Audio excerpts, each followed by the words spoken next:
Does the frustration of not understanding your baby's unspoken demands get on your last nerve, leaving you to feel a sense of anxiety, worry, or guilt? Today, your dream of understanding is finally going to come true. Ooh, the satisfaction, the confidence, and the peace. Let me show you how this works. Here's where I decoded my baby's body language and hit a home run to save me hours of agony listening to pining and moaning. I was cooking dinner, and then out of the blue, Evelyn was making these little noises. For a moment, I let it go because she was lying with my wife and I didn't think there was any cause for concern. But then the noises continued. It was like a wah wah wah sound. I looked up to see her big brown eyes staring at me with her arms raised in my direction. She continued the wah wah wah wah sound with her arms vibrating at me. After she noticed she had my attention, the sound turned into da da da da. It's really cute. So I'm standing in the kitchen while all this is going on, and as I look over at Evelyn, we lock eyes and I've got this immediate understanding. It just erupted from inside me out of nowhere. I didn't do any deep analysis to get here. It was just a pure connection with Evelyn and where she was at. I believe we all have this ability to connect and to instantly understand the signals. But what makes this the case? I go into this in detail in my newsletter. To me, it's a no-brainer. You'll get the insight and fast-track your way to understand your child's irrational actions. The link is in the description. So this moment of locking eyes, it was so sweet. I just adore that child. And I realized that no more I would have to decipher a complex set of unspoken irrational actions. Simple in theory, yes, but I've built this up over time. What happened next then? There's a rather large buildup that got me over the line and to have the understanding I spoke about earlier. Let me show you how I got to this point. It started with the mindset. My mindset is to have the understanding. That's the first step. In my opinion, this is the success all parents should aspire to have because it makes life easier. The best way is to get in the frame of being curious. Take initiative to look and see what's going on for the child, to genuinely be enthralled, immersed in what they're doing, even if it seems trivial. Initially, it's going to be conscious. You're going to have to actually tell yourself, go do this, go do that. And then after you practice, it's going to become unconscious and automatic. Why I love this is because understanding my kids allows me to more or less live in harmony, enjoy their company, have better relationships with them, and just makes things easier. Amongst the busy day, because I know you're all thinking, I'm too busy to do this. Amongst the busy day, I look for everyday tasks where I can connect. This allows me to piggyback on the everyday experiences and get the exposure to begin that understanding process.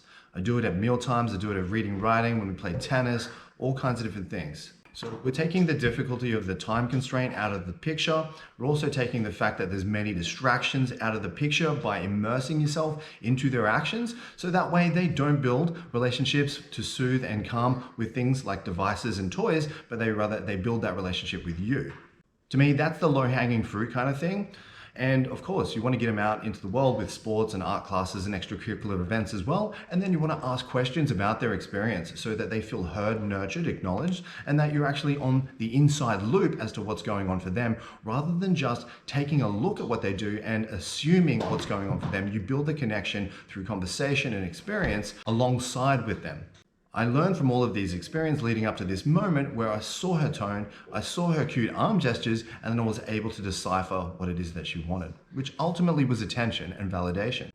A key bonus to practicing this every single day means that your children will understand that no matter what's going on, you're in the mix of things and that they can rely on you when they need you, no matter how trivial or arbitrary or irrational the request. And that, of course, builds trust, which I think we can agree is a really positive thing to have with your child. I've seen parents flop this absolutely terribly. For example, we're at the supermarket. And of course, what happens when you take your kids to the shops? They want to buy stuff. They start nagging you and breaking down your barrier to emotional calm, and it all goes chaotic. So you've got two scenarios that play out in here. One, the nagging breaks down the parent and that they cave in and buy the child something they want. It's not ideal.